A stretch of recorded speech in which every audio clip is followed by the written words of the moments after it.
The sound of breaking glass shattered the evening calm at the Silver Dollar Saloon, followed by the angry shouts of men and the frightened gasps of women as Ruby Blackwood was thrown against the bar counter, her scarlet dress catching on a nail and tearing at the seam. It was 1875 in Redemption Creek, Arizona Territory, and this wasn't the first time Ruby had found herself at the center of unwanted attention. "You ain't nothing but a thief and a liar," bellowed Frank Hollister, the bank manager's son, his face flushed with whiskey and rage. "No decent man would ever take you for a wife."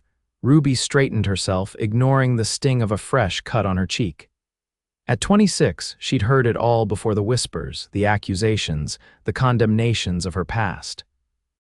She'd been labeled everything from a soiled dove to a con artist, even though she'd left that life behind 3 years ago. "I didn't take your money, Frank," she said evenly, though her heart hammered in her chest. "Maybe you should check your pockets before you start throwing accusations and women." The saloon had gone quiet, the piano player's fingers frozen above the keys, the card games paused mid-deal. Everyone in Redemption Creek knew Ruby's history, or thought they did. She'd arrived on the dusty stagecoach with nothing but a carpetbag and a reputation that preceded her.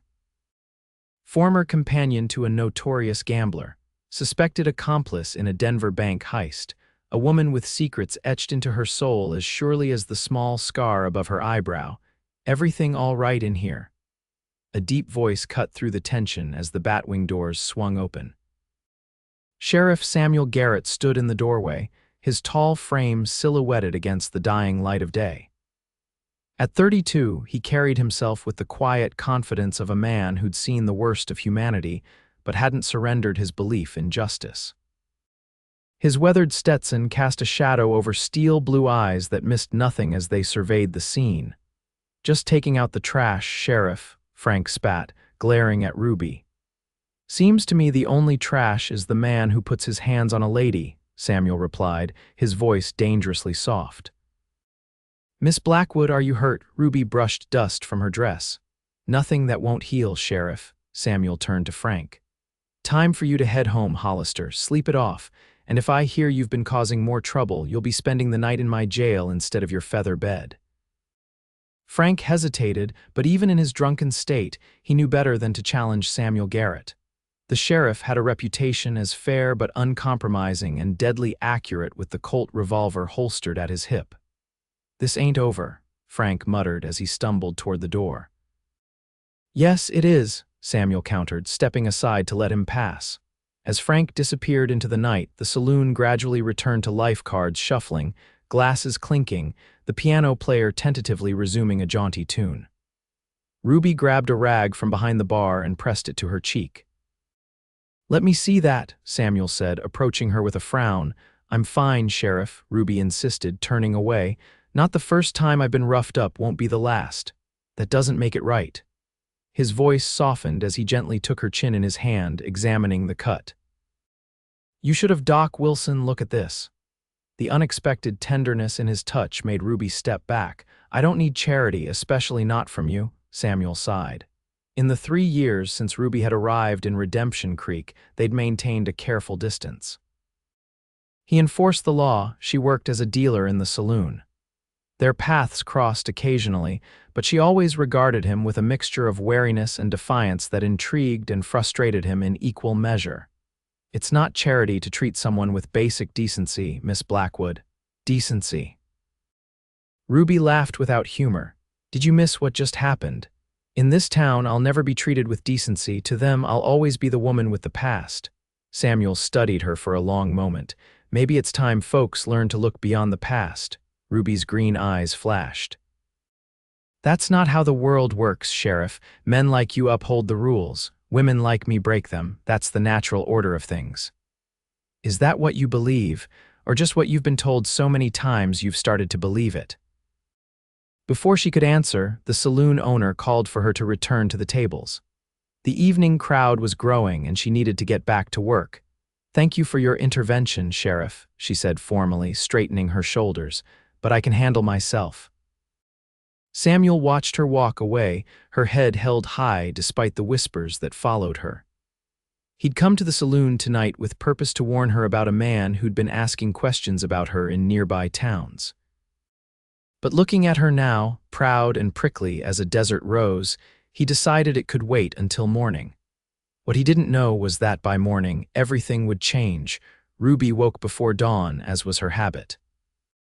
The small room above the dressmaker's shop wasn't much, but it was clean and private, a far cry from the crowded quarters she'd shared in Denver and St. Louis. She valued this solitude, the quiet moments before the town stirred to life. She washed quickly at the basin, wincing as the cold water touched the cut on her cheek. It wasn't deep, but it would leave a mark for a few days. Another scar, visible or not, to add to her collection. As she dressed in a simple brown skirt and white blouse, her work clothes came later, she heard a sound that made her freeze. A soft scraping at her door, too deliberate to be the wind. Someone was trying to pick the lock.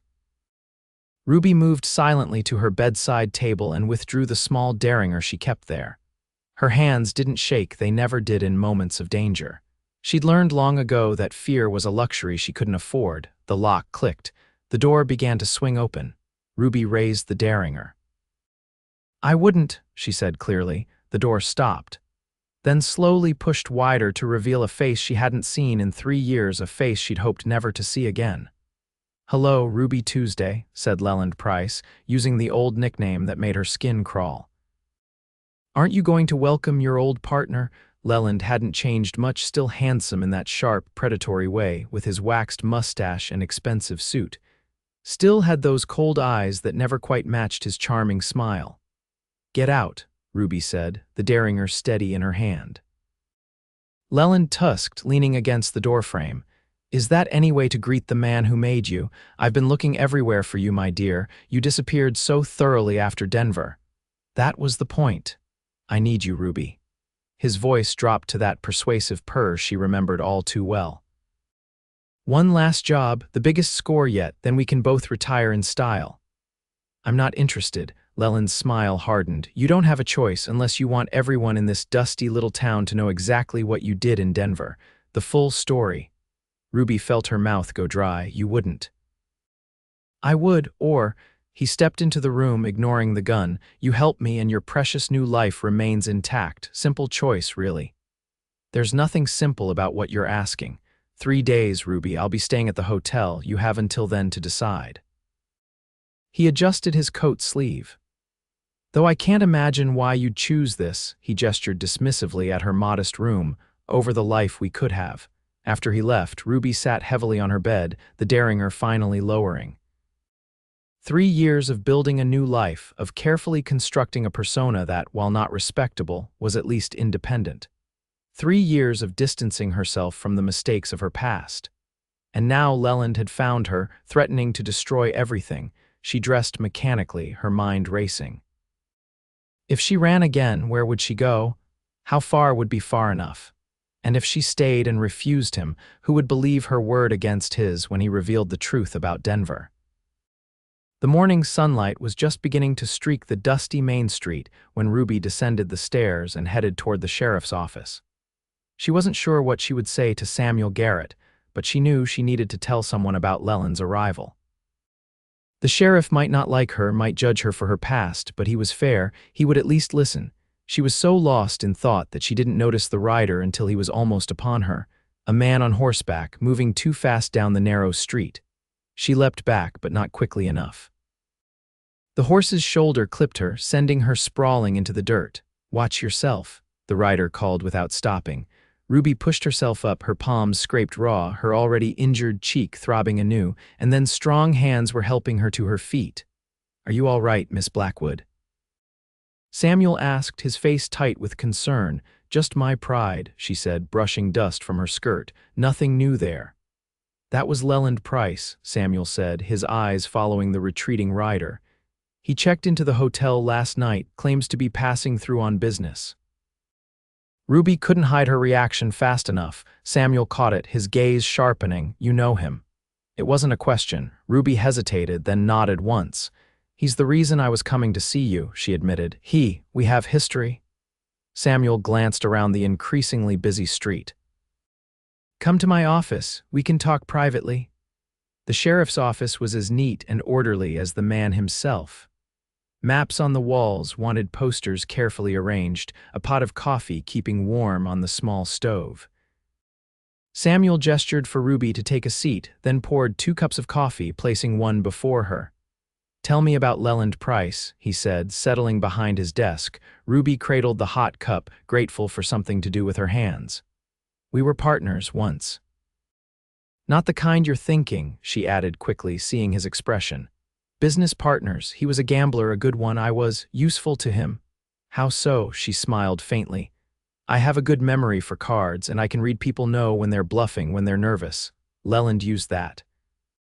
We worked riverboats mostly, then gambling houses in St. Louis, Kansas City, Denver. And now he's found you here." Ruby nodded. "He wants me to help him with one last job. He didn't say what, but knowing Leland, it's not just cards. He always had bigger ambitions." Samuel leaned forward. "Did those ambitions include the Denver National Bank?" Ruby went very still. "What do you know about that?" "I received a telegraph yesterday. The Denver authorities are still looking for accomplices in that heist 3 years ago. 3 men were caught, but they believe at least 2 others got away." His blue eyes were steady on hers. "1 man and 1 woman, and you think I'm that woman? I think it's quite a coincidence that Leland Price shows up in my town looking for you 3 years after a bank heist in Denver." Ruby set down her coffee cup carefully. "If you believe I'm guilty, Sheriff, why aren't you arresting me?" Samuel surprised her by smiling slightly. "Because in 3 years, you've never given me reason to. You work hard, keep to yourself, don't cause trouble." "That doesn't strike me as the behavior of a hardened criminal." "Maybe I'm just biding my time," Ruby challenged. "Maybe, or maybe you're exactly what you appear to be, a woman trying to start over." He leaned back in his chair. "So tell me the truth about Denver, Ruby. Were you involved?" The use of her first name caught her off guard. In 3 years, he'd never called her anything but Miss Blackwood. "I didn't know," she said finally, her voice low. "Not at first. Leland said we were just going to the bank so he could access his safety deposit box. I was supposed to distract the manager while he went into the vault." She shook her head. "I only realized what was happening when I heard the shots. By then, it was too late. Leland grabbed me and we ran. You could have gone to the authorities afterward and said what? That I unwittingly helped rob a bank, that I fled the scene with the mastermind." She laughed bitterly. "No one would have believed me. Besides, Leland made it clear what would happen if I betrayed him." Samuel studied her for a long moment. "What did he take from the bank?" "Bonds. Bearer bonds worth thousands. He has them hidden somewhere, waiting for the right time to cash them in." She hesitated. "That's probably what this last job is about. He needs help converting the bonds to cash without raising suspicion. And if you refuse, he'll tell everyone what happened in Denver, or his version of it." Ruby met Samuel's gaze directly. "I've built something here, Sheriff. It's not much, but it's mine. I won't let him take that from me. Then we need to find a way to stop him." Samuel rose and moved to the window, looking out at the town coming to life. "If Price is planning something illegal in my jurisdiction, I need to know about it. Are you asking me to spy on him?" Samuel turned back to face her. "I'm asking you to help me protect this town and yourself. If he approaches you again, hear him out, find out what he's planning, then come to me." Ruby stared at him in disbelief. "You trust me to do that after what I just told you?"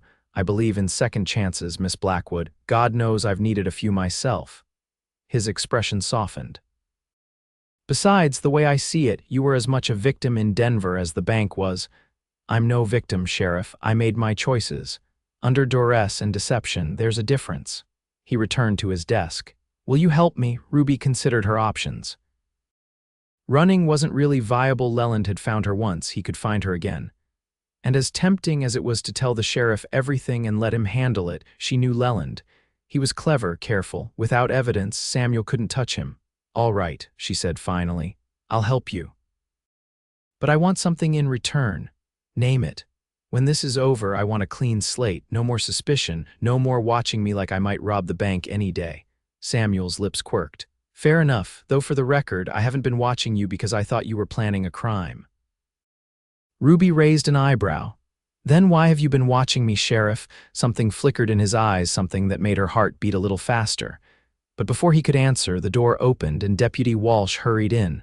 Sheriff, there's trouble at the bank. Mr. Harrison says someone tried to break into the vault last night. Samuel was on his feet immediately. Anyone hurt? No, sir, they didn't get in, but they damaged the lock pretty bad. Samuel grabbed his hat. I'll be right there. He glanced at Ruby. We'll continue this conversation later. Remember what I said, find out what Price is planning, then come to me. Don't try to handle this alone. Ruby nodded, though they both knew she made no promises. As Samuel strode out with his deputy, she remained seated, turning her coffee cup slowly in her hands. Leland was already making his move. And Ruby knew, with a certainty born of long experience, that whatever game he was playing was far more dangerous than either she or the sheriff realized. The Silver Dollar Saloon was crowded that evening, miners and cowboys packed shoulder to shoulder, seeking relief from the day's heat and labor. Ruby dealt cards mechanically, her mind elsewhere. She'd spent the day watching for Leland, but he hadn't reappeared after their morning encounter. The attempted bank break-in troubled her. It was too coincidental, too aligned with Leland's arrival. Yet it seemed clumsy, almost amateurish. Leland was many things, but never clumsy. You're mighty distracted tonight, Miss Ruby, observed Pete Wilson, a regular at her table. Something on your mind? Ruby smiled automatically. Just tired, Mr. Wilson. Are you playing this hand or folding? As the night wore on, Ruby found herself watching the door more and more frequently. Not for Leland, though she remained wary of his appearance, but for Sheriff Garrett. Samuel, she corrected herself. When had she started thinking of him by his first name? It was nearly midnight when Leland finally sauntered into the saloon, drawing eyes with his fine clothes and Eastern manner. He ordered whiskey at the bar, then made his way to Ruby's table just as she was finishing a hand. Deal me in, beautiful, he said, dropping into an empty chair. The other players glanced between them curiously. Ruby kept her expression neutral as she shuffled the cards. 5-card draw, gentlemen, ante up. They played several hands, Leland winning more than he lost. He always had been skilled at cards, even without cheating. When the other players drifted away to try their luck elsewhere, Leland leaned in, his voice pitched for her ears only. Have you thought about my offer? Ruby dealt another hand between just the two of them. I've thought about it, but I need details before I agree to anything. Leland's smile was all teeth. Smart girl, always was your problem too smart for your own good. He picked up his cards, arranging them casually. The bonds from Denver are still good, but I need a way to convert them that won't raise questions. That's where you come in. How? There's a banker in Santa Fe who's not too particular about where money comes from. Man named Whitaker. We bring him the bonds, he gives us cash minus his percentage, of course. Ruby discarded 2 cards, drawing replacements. Why do you need me for that? Because Whitaker doesn't know me. But he'll trust a beautiful widow looking to invest her late husband's legacy. Leland's eyes gleamed. You always were convincing, Ruby Tuesday. Remember that time in St. Louis with the cattle baron? I remember. She kept her voice even. So I pose as a widow, present the bonds to Whitaker. Seems simple enough. What's the catch? The catch is getting the bonds. I had them hidden outside of town, but when I went to retrieve them yesterday, they were gone. Ruby nearly dropped her cards. Gone? How? Leland's smile tightened. That's what we need to find out. Someone in this town has my bonds. Once we identify who, we'll get them back one way or another. A cold feeling settled in Ruby's stomach. And you think they're still in Redemption Creek? I know they are. Leland laid down his cards, a full house. Because I followed the trail right to your charming sheriff's office. Ruby's heart stuttered. Sheriff Garrett has your bonds, not personally, perhaps, but they're in his jail somewhere, probably in that safe he keeps in the back room. Leland collected his winnings. And you, my dear, are going to help me get them back. Ruby dealt another hand, playing for time while her mind raced. How would I do that? It's not like I can just walk in and ask to see inside his safe. Leland's smile turned knowing. Can't you? The way he looks at you, I'd say Sheriff Garrett would show you anything you ask to see. Heat flooded Ruby's cheeks. You're mistaken. I'm never mistaken about these things, Ruby. The man wants you, use that. He leaned closer. Get him to trust you, get access to that safe. Then we'll take the bonds and be on our way to a new life. Ruby forced herself to meet his gaze steadily, and if I refuse, then I start talking. To the sheriff, to the town council, to anyone who will listen about Ruby Blackwood and her role in the Denver bank heist. How she planned it, how she distracted the guards while men died. His voice hardened. How she shot a bank teller who recognized her. That's a lie, Ruby hissed. I never shot anyone. Who do you think they'll believe, the respected businessman or the woman with the questionable past? Leland stood, straightening his vest. You have 2 days, Ruby. Get me those bonds or watch your new life burn to ashes. He walked away, leaving Ruby clutching her cards so tightly they bent. She needed to find Samuel to tell him what Leland had said, but doubt crept in. What if Leland was right? What if Samuel did have the bonds? What if this whole setup, the offer of help and protection, was just a ploy to get her to confess to the Denver heist? No. She'd seen the genuine concern in Samuel's eyes that morning. He wasn't playing her, was he? Ruby closed the card table early, claiming a headache. She slipped out the back door of the saloon, intending to head directly to Samuel's small house on the edge of town. But as she rounded the corner, a hand shot out from the shadows, clamping over her mouth. She struggled instantly, driving her elbow back hard. Her attacker grunted but didn't release her. Easy, Miss Blackwood, it's me, Samuel's voice. Ruby went still and he carefully removed his hand. Are you trying to get yourself shot, Sheriff? She demanded, turning to face him. In the dim light from a distant window, she could see the tension in his face. I've been watching the saloon, waiting for Price to show. I saw him leave. Did he approach you? Ruby nodded, glancing around nervously. We need to talk, but not here. Leland has eyes everywhere. Samuel took her elbow, guiding her down the alley toward the back of the sheriff's office. My deputy's out on patrol. We can speak privately there. Once inside, with the door locked and lamps lit, Ruby told him everything Leland had said about the bonds, about his suspicion that they were in the sheriff's safe, about his threat to implicate her in the bank teller's murder. Samuel listened without interrupting, his expression growing grimmer by the minute. When she finished, he rose and paced the small office. He's half right, he said finally. I do have something in my safe that was recovered outside of town, but they're not bonds, at least not all of them. What do you mean? Samuel hesitated, then crossed to the back room. Ruby heard the clicking of a safe dial, then he returned with a leather portfolio. A cattle herder found this buried near the creek 2 days ago. He brought it to me, thinking it might be stolen property. Samuel opened the portfolio on his desk. Inside were several official-looking documents, a stack of bonds, and a small leather bag. Most of these are indeed bearer bonds from the Denver National Bank, but there's also this. He slid a folded paper toward Ruby. She opened it cautiously, then gasped. It was a wanted poster for Leland Price. But the crimes listed weren't just bank robbery. Murder, multiple counts.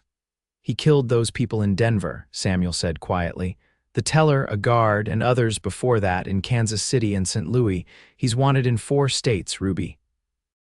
Ruby stared at the poster, memories flashing through her mind. Leland's unexplained absences, his blood-stained shirt the night of the Denver heist, the cold efficiency with which he dispatched a man who'd caught them cheating in Kansas City. She'd told herself he'd just beaten the man that he couldn't possibly have. I didn't know, she whispered. I swear to you, I didn't know he was killing people. I believe you. Samuel's voice was gentle, but Leland Price is more dangerous than either of us realized. If he's willing to kill for these bonds, he won't hesitate to harm anyone who stands in his way, including you. Ruby looked up sharply. Me, I'm his partner. You're a liability, Ruby. You know too much.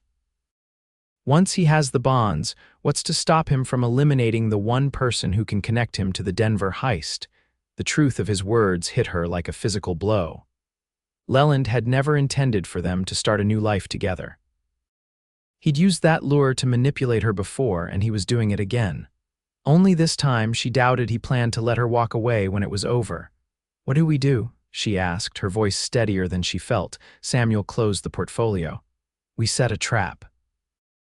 Let him think you're going to help him steal the bonds. When he makes his move, we'll be ready. It's risky.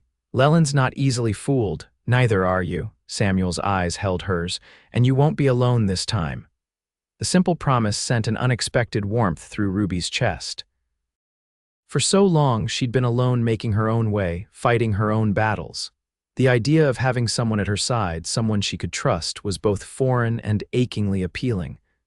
"Why are you helping me?" she asked. "After everything I've told you, everything I've done." Samuel was quiet for a moment. "Because everyone deserves a second chance, Ruby, a chance to be more than their mistakes. Even someone like me, the whole town knows what I am. They say I'll never be anything more than a saloon girl with a past, that no decent man would ever call me wife." "And what do you say?" Ruby looked away. "I say they're probably right." Samuel stepped closer, close enough that she could smell the clean scent of his soap and the leather of his holster. "Then they don't know you like I do." Before she could respond, there was a sharp knock at the door. Samuel moved away quickly, slipping the portfolio into a drawer before calling, "Enter." Deputy Walsh burst in, his young face anxious. "Sheriff, there's a fire at the hotel, second floor." Samuel grabbed his hat. "Anyone hurt?" "Don't know yet, it just started." "Get the bucket brigade organized, I'll be right there." As Walsh hurried out, Samuel turned to Ruby. "Stay here, lock the door behind me, don't open it for anyone but me." "Samuel, Leland's room is on the second floor." Their eyes met in mutual understanding. This was no coincidence. "Be careful," Ruby said. Samuel nodded once, then was gone, leaving Ruby alone with her racing thoughts and a locked drawer full of evidence that could hang Leland Price or get them both killed. The fire at the hotel turned out to be smaller than feared, contained to a single room on the second floor, Leland's room. By the time Samuel arrived, the bucket brigade had nearly extinguished it, though smoke still billowed from the broken window. "Anyone inside?" Samuel asked the hotel owner, a nervous man named Peterson. "No, thank the Lord, Mr. Price was out and we got the guests in the neighboring rooms evacuated right quick." Samuel surveyed the damage. "Any idea how it started?" Peterson twisted his hands. "Lamp must have fallen over. These old buildings, they go up like tinder." Samuel doubted it was that simple, especially given Leland's connection to the bonds. This felt like a distraction or perhaps an attempt to destroy evidence. Either way, he needed to check Leland's room once it was safe to enter. "Where is Mr. Price now?" "Haven't seen him since earlier this evening. He went out after supper and hasn't returned." Samuel's instincts sharpened. If Leland wasn't at the hotel and wasn't at the saloon where Ruby had left him, where was he? And why start a fire in his own room? Unless it wasn't Leland who'd started it, an uneasy feeling settled in Samuel's gut. He needed to get back to Ruby. "Now, Deputy Walsh," he called, "take charge here. Make sure the fire's completely out, then secure Mr. Price's room. No one goes in until I return." Without waiting for acknowledgement, Samuel turned and strode quickly back toward his office. The streets were largely empty now, most townspeople either asleep or helping with the fire. But as he approached his office, Samuel slowed his pace. The window was dark. He'd left a lamp burning when he'd departed with Ruby inside. Drawing his revolver, Samuel moved silently to the door. It was ajar, another bad sign. He pushed it open carefully, listening for any sound in the darkness beyond. Nothing. "Ruby," he called softly, stepping inside, no answer. Samuel struck a match, lighting the lamp on his desk. The office was empty, but there were signs of a struggle, a chair overturned, papers scattered on the floor. The drawer where he'd placed the portfolio hung open, its contents gone. Samuel's heart pounded as he checked the back room, then the cells, calling Ruby's name with increasing urgency. But the building was empty. Both Ruby and the evidence against Leland Price had vanished. Ruby woke to darkness and pain. Her head throbbed where Leland had struck her, and her wrists burned from the ropes binding them behind her back. She was lying on a hard wooden floor that swayed slightly. A wagon, she realized. "Moving. Finally awake, I see." Leland's voice came from nearby.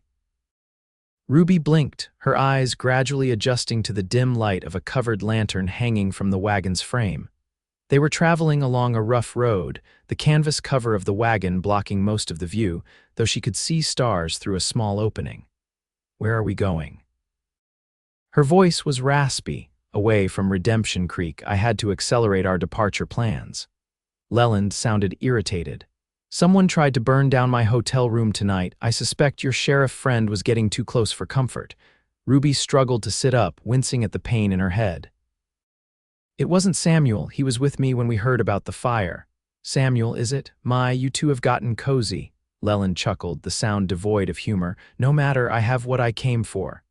He patted the portfolio beside him, and a little insurance to ensure safe passage. I'm not insurance, Leland. I'm a liability, remember? You were planning to kill me once you got the bonds. Leland raised an eyebrow. Smart as ever. But not entirely correct. I do need you, Ruby, at least until we reach Santa Fe. Whitaker won't deal with me directly.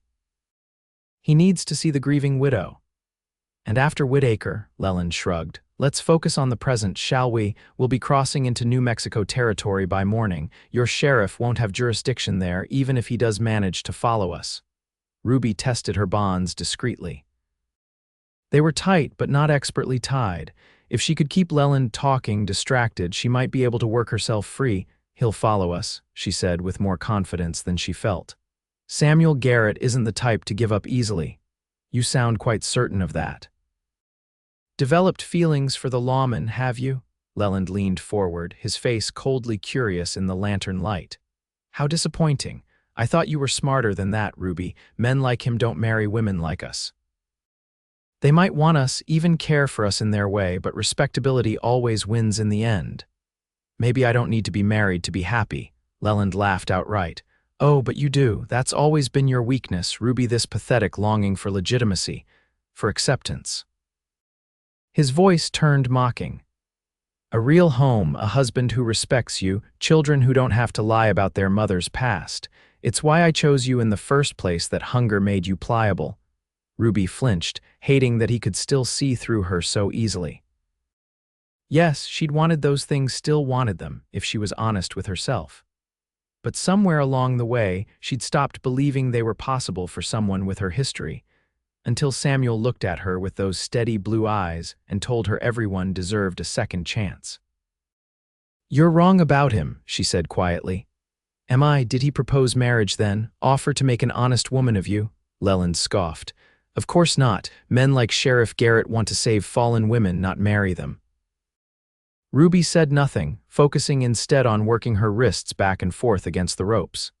She could feel them beginning to loosen just slightly. In any case, Leland continued, your sheriff friend will have his hands full back in town. I left him a rather interesting dilemma. What did you do? Let's just say I made sure he'll be remembered as the sheriff who let a bank robber and murderer escape right under his nose with help from his saloon girl sweetheart. Cold fear slid down Ruby's spine. What are you talking about? A letter, my dear. Delivered to the mayor by now, detailing your involvement in the Denver heist and your plot with the sheriff to steal the recovered bonds. Very convincing, with just enough truth mixed in to make it plausible. No one will believe that. Samuel's reputation in town is impeccable. Perhaps.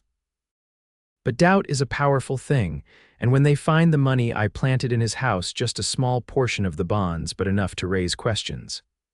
Leland smiled thinly. Well, even the most upstanding lawman can fall from grace. Ruby renewed her efforts against the ropes, anger giving her strength. You won't get away with this. I already have, Ruby Tuesday. I always do. Leland turned to look out the back of the wagon. Now be quiet. We're approaching the territorial border and I need to concentrate. Ruby fell silent, but her mind was racing. Samuel would be searching for her by now, possibly with a posse. But if what Leland said was true, he might be fighting accusations of his own.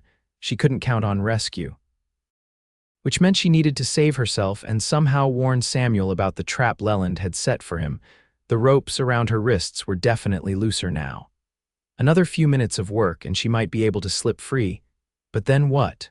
They were miles from town in open country. Even if she escaped the wagon, Leland would hunt her down unless she could get her hands on a weapon. Ruby glanced around the wagon's interior, noting a rifle secured to the side panel. Too far to reach while bound, but once her hands were free. Almost there, Leland muttered, more to himself than to her. Just across the creek, and we're in New Mexico territory. The wagon slowed as they approached what must be a water crossing. This might be her only chance. Leland would be focused on navigating the creek, the horses would be moving slowly. If she could free herself and grab the rifle. Ruby worked frantically at her bonds, feeling the rope burn her skin as she twisted and pulled. Just as the wagon began to descend into the creek bed, she felt her right hand slip free, heart pounding. She kept her posture the same, not wanting Leland to notice she was partially unbound. The wagon rocked as it entered the water, the horses snorting as they pulled through the current. Now or never, Ruby lunged for the rifle, her movements hampered by her still partially bound left hand. Leland reacted instantly, dropping the reins and throwing himself at her. They collided hard, Leland's weight knocking her back against the wagon's side. Ruby's fingers closed around the rifle, but Leland's hand clamped on her wrist, twisting painfully. "Let go, you little fool." Ruby brought her knee up sharply, catching Leland in the stomach. He grunted but didn't release her. The wagon, now driverless, began to drift sideways in the current, the horses neighing in alarm. "Stop fighting me," Leland snarled, his face contorted with rage. "You're going to get us both killed. Better that than help you destroy Samuel's life." The words escaped before Ruby could stop them, and she saw the moment Leland understood the flash of realization, then disgust, then calculating cruelty. "So it is love," he sneered. "How touching and how useful." He released her wrist suddenly, sending her off balance, then grabbed for the portfolio. Ruby lunged after him, but the wagon chose that moment to tilt precariously as the current caught it. Both of them were thrown against the side, and Ruby heard the alarming crack of wood giving way. Water began seeping through the wagon bed. The horses, panicked now, were trying to climb the far bank, but the wagon was dragging them back. "The bonds," Leland shouted, scrambling for the portfolio that had fallen into the rapidly rising water. Ruby grabbed for the rifle again, this time succeeding in wrenching it free of its straps. She worked frantically to untie her left hand completely as Leland retrieved the soaked portfolio. "We need to get out of here," she said, struggling to her feet as the wagon tilted further. "The wagon's breaking apart." Leland ignored her, opening the portfolio to check its contents. Water had soaked the documents, but the bonds appeared intact. He smiled in relief. "Leland, we have to go now," but it was too late. With a splintering crack, the wagon bed gave way entirely. Cold water rushed in, sweeping Ruby off her feet. She barely had time to take a breath before she was submerged, the current pulling her under the broken wagon. Ruby fought her way to the surface, gasping for air. The creek wasn't deep, perhaps 5 feet at its center, but the current was strong, and the darkness made it difficult to orient herself. She could hear Leland shouting somewhere nearby, and the terrified whinnies of the horses still struggling with the wreckage of the wagon. Clutching the rifle, Ruby struck out for the shore, fighting against the pull of the water. Her skirts dragged her down and her boots filled with water, making each kick a struggle. But the thought of Samuel kept her going. Samuel facing disgrace because of Leland's lies. Samuel searching for her while his reputation was destroyed. Her feet found purchase on the creek bed, and she staggered toward the bank. As she pulled herself out of the water, a hand closed around her ankle, yanking her back. Leland, his fine clothes soaked and mudded, his face a mask of fury, dragged her back toward the water. "The bonds are ruined," he snarled, "ruined because of you." Ruby swung the rifle, but it was heavy with water and her aim was off. The stock grazed Leland's shoulder, barely slowing him. He wrenched the weapon from her hands and tossed it aside, then wrapped his fingers around her throat. "You've cost me everything," he hissed, tightening his grip. "Now I'm going to take everything from you." Ruby clawed at his hands, her lungs burning as he choked off her air. Spots danced before her eyes and she felt herself weakening. This was it then. She would die here at the hands of the man who'd drawn her into a life of deception, miles from the town she'd come to call home. Miles from Samuel, the thought of never seeing him again gave her a final surge of desperate strength. Ruby drove her knee upward, catching Leland in the groin.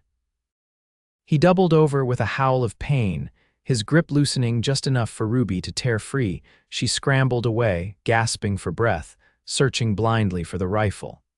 Her fingers closed around it just as Leland lunged for her again. This time she swung with all her might, connecting solidly with his head. Leland crumpled, falling half in and half out of the creek. Ruby stood over him, rifle raised, ready to strike again if he moved. He didn't. For several terrifying moments, Ruby thought she'd killed him. Then she saw the shallow rise and fall of his chest, unconscious, not dead. Relief washed through her, making her knees weak. She'd never killed anyone, and even now, with everything Leland had done, she didn't want his blood on her hands. But what now? She was alone in the wilderness, miles from town, with an unconscious criminal and no transportation. The horses had broken free of the ruined wagon and fled, taking with them any supplies Leland might have packed. Ruby looked around, trying to get her bearings. The eastern sky was just beginning to lighten, dawn approaching. If she could determine which direction led back to Redemption Creek, she might be able to walk there. But it would take hours, possibly days, and Leland would eventually regain consciousness. She needed to secure him somehow. Ruby's gaze fell on the broken harness straps floating near the shore. Perfect. She waded in and retrieved them, then set about binding Leland's hands and feet. He stirred once during the process, but another threatening move with the rifle kept him subdued. Once he was securely tied, Ruby searched him, finding a revolver in his coat and a knife in his boot. She took both, along with what remained of the portfolio. The bonds were indeed ruined, the ink running in the wet paper, but the wanted poster was still legible enough. Proof of Leland's crimes. Now for the hard part, finding her way back to town before Leland woke or exposure took its toll. Ruby was soaked to the skin, and though the Arizona night wasn't cold, the breeze raised goosebumps on her arms. She needed to keep moving to stay warm. Using the stars as a guide, one of the few useful skills she'd learned during her time with Leland, Ruby determined the general direction back to Redemption Creek and set off, the rifle in one hand, Leland's revolver tucked into her waistband. She glanced back once at his still form by the creek bank and wondered if she should just leave him there. No, if she did that, he might escape or worse, die from exposure or predators. Whatever Leland had done, he deserved a trial, not abandonment. Besides, Samuel would need him alive to clear his own name if what Leland had said about the letter and planted money was true. So Ruby began to walk, her sodden skirts dragging in the dust, her throat aching where Leland had tried to strangle her. Dawn broke fully as she crested a small rise, revealing the vast, empty landscape before her. Redemption Creek was nowhere in sight, but something else was a plume of dust on the horizon moving in her direction. Riders, several of them, coming fast. Ruby hesitated, friend or foe. Out here, it could be anyone: outlaws, Native Americans, travelers. She had the rifle and revolver, but if it was a large group with ill intentions, she'd be quickly overwhelmed. She moved off the trail, positioning herself behind a large boulder where she could observe without being immediately seen. As the riders drew closer, Ruby squinted against the rising sun, trying to make out details. And then she saw him, the tall figure in front, the familiar set of his shoulders, the Stetson hat that could only belong to one man, Samuel. Relief made her light-headed. Ruby stepped out from behind the boulder, waving both arms above her head. Samuel. She called, her voice hoarse from Leland's assault. Samuel here. The riders changed course immediately, heading straight for her. As they approached, Ruby could make out Deputy Walsh and several other men from town, a posse, just as she'd hoped. And at their head, Samuel Garrett, his face tight with concern that transformed into naked relief when he saw her. He was off his horse before it had fully stopped, striding toward her with long, urgent steps. Ruby, he breathed, taking in her bedraggled appearance, the bruises forming on her neck. Are you hurt? Where's Price? Back at the creek, Ruby said, gesturing behind her. Unconscious, tied up. I hit him with the rifle when he tried to strangle me. Samuel's expression darkened dangerously. His hand moved to gently touch the marks on her throat, and Ruby had to fight the urge to lean into his touch. Walsh, Samuel called over his shoulder, take Parker and Reynolds to the creek. Price should be about a quarter mile back. Bring him in alive. As the deputy and two of the posse members rode off, Samuel turned back to Ruby, his eyes never leaving her face. We've been searching all night, he said quietly. When I found the office empty and saw signs of a struggle, I feared the worst. How did you find me? One of the stable boys saw Price loading a wagon last night, said he was asking about the quickest route to New Mexico territory. Samuel's mouth quirked in a half-smile. Wasn't hard to figure which way you'd gone after that, though I didn't expect to find you walking back on your own. The wagon broke apart crossing the creek. Ruby hesitated. Samuel, Leland said he sent a letter to the mayor accusing us both of theft. He said he planted some of the bonds in your house. Samuel nodded grimly. He did. Mayor Thornton was waiting for me when I got back from the hotel fire. Fortunately, I have friends in this town who know my character, and yours. Mine. Ruby couldn't keep the surprise from her voice. The town thinks I'm little better than a soiled dove with a criminal past. Is that what you believe? Samuel stepped closer, his voice softening. Ruby, when word got out that Price had taken you, half the town volunteered for the posse. Mrs. Wilson from the dress shop brought food for the search party. Old Pete from the saloon offered a reward for information on your whereabouts. Even Frank Hollister asked how he could help. Ruby stared at him in disbelief. But why? They've never shown me anything but suspicion and disdain. Because in 3 years you've become part of this town, you work hard, you deal honestly, you help Mrs. Wilson with her bookkeeping. You taught the Parker boy to read when no one else had the patience. Samuel smiled fully now. People notice these things, Ruby, maybe not all at once, but over time. Ruby felt tears welling in her eyes and blinked them back furiously, and the accusations against you already addressed. We found the bonds Price planted not very cleverly, I might add. And the telegraph came through from Denver this morning confirming that Leland Price is wanted for murder and bank robbery, that he's suspected of killing his female accomplice after the heist. Samuel's eyes held hers steadily. An accomplice whose description matches a woman named Rose Thornton, not Ruby Blackwood. Ruby's breath caught. Rose was my mother's name. I changed mine after Denver. I thought as much. Samuel reached out, tucking a strand of wet hair behind her ear. Your past is your own, Ruby. What matters is who you choose to be now, and from where I stand, you've chosen to be a woman of remarkable courage and integrity. The tears Ruby had been fighting spilled over. 3 years of loneliness, of keeping people at a distance, of believing herself unworthy of genuine connection, it all came rushing out in a flood she couldn't control. Samuel pulled her gently into his arms, one hand cradling the back of her head as she sobbed against his chest. He smelled of horse and dust and clean sweat, and Ruby had never felt so safe, so anchored as she did in that moment. I've got you, he murmured against her hair. You're not alone anymore. When her tears finally subsided, Ruby pulled back slightly, embarrassed by her breakdown. I'm sorry. I've soaked your shirt. It was already dusty, Samuel said with a smile, then his expression grew serious.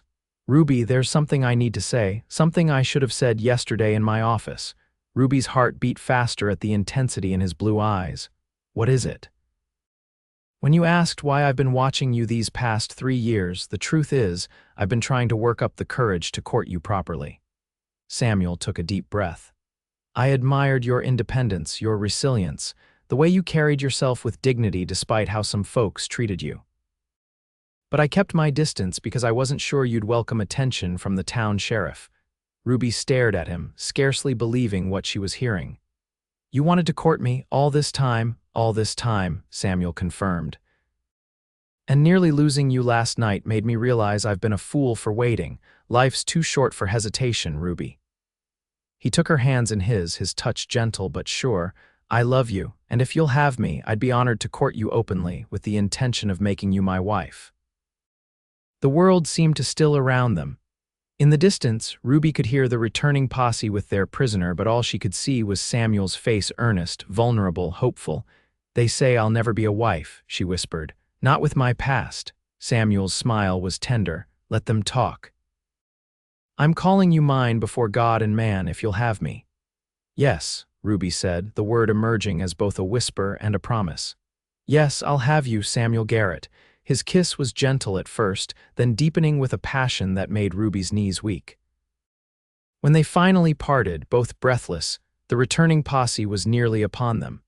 Deputy Walsh looking pointedly in another direction while the other men grinned knowingly. Between them they had Leland Price, conscious now but subdued, his hands bound behind him. He glared at Ruby with undisguised hatred. "She's as guilty as I am," he spat. "Ask her about Denver, ask her about the stolen bonds." Samuel fixed him with a cold stare. "The only criminal here is you, Price. The Denver authorities have confirmed that Rose Thornton is presumed dead, killed by you after the heist.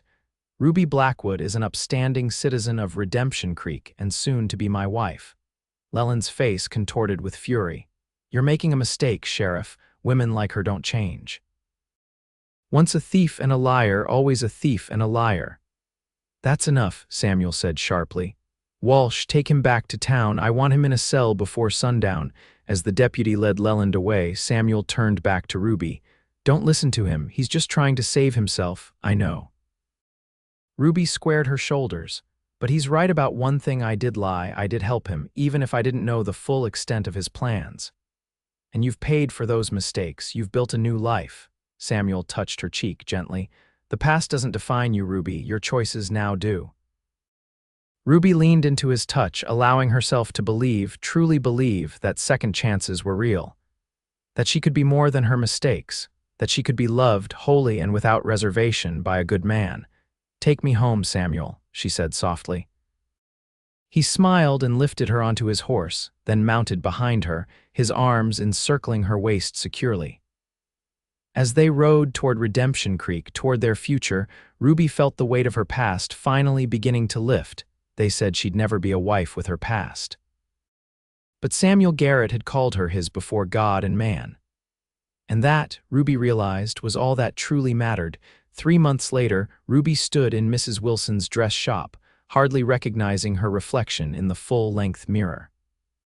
The woman who stared back at her wore a simple but elegant ivory wedding dress, the high collar concealing the last faint marks of Leland's attack.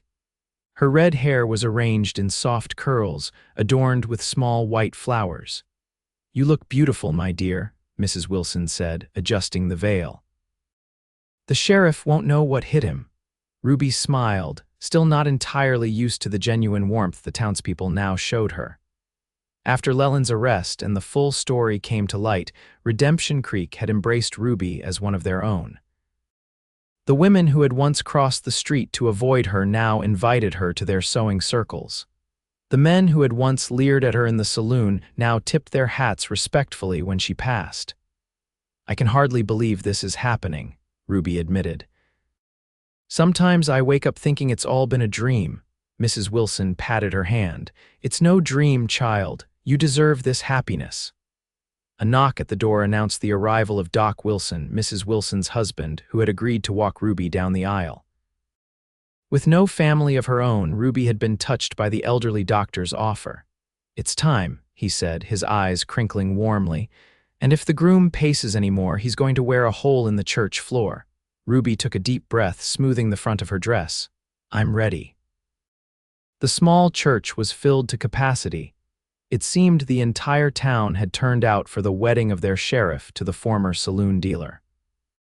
As Ruby walked down the aisle on Doc Wilson's arm, she saw only Samuel, standing tall and handsome in his best suit, his face lighting up with love and pride as she approached. The ceremony was simple but deeply meaningful. When it came time for their vows, Samuel took Ruby's hands in his voice clear and strong.